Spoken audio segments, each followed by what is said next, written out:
नमस्कार. सरकारी कर्मचारी या यूट्यूब चॅनलमध्ये आपलं खूप खूप स्वागत आहे. राज्य कर्मचाऱ्यांना मोठा दिलासा. उच्च न्यायालयाने कर्मचाऱ्यांच्या मागणीला दिली मंजुरी. चला तर याबाबतची सविस्तर माहिती पुढील प्रमाणे पाहूया. तत्पूर्वी चॅनलला सबस्क्राईब केलं नसेल तर चॅनलला सबस्क्राईब करायला विसरू नका.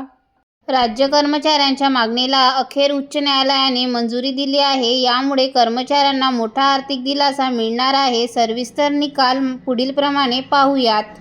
राज्य सरकारने केंद्र सरकारप्रमाणे राज्य कर्मचाऱ्यांना सेवानिवृत्त उपदानाची रक्कम ही 20 लाख रुपये इतकी करण्यात आली आहे.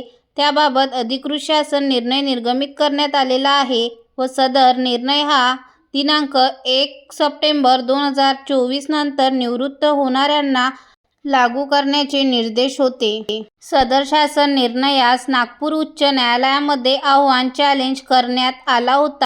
त्यामध्ये दिनांक 1 जानेवारी 2016 ते दिनांक 31 ऑगस्ट 2025 दरम्यान सेवानिवृत्त होणाऱ्यांना देखील सदर निवृत्त उपदान लागू करण्याची मागणी करण्यात आली होती. कारण सदर सेवानिवृत्ती उपदानाची रक्कम ही वेतन आयोगाची अधोमध लागू न करता पूर्वलक्षी प्रभावाने म्हणजे 7वा वेतन लागू झाल्यापासून लागू करण्याची मागणी करण्यात आलेली होती. धन्यवाद.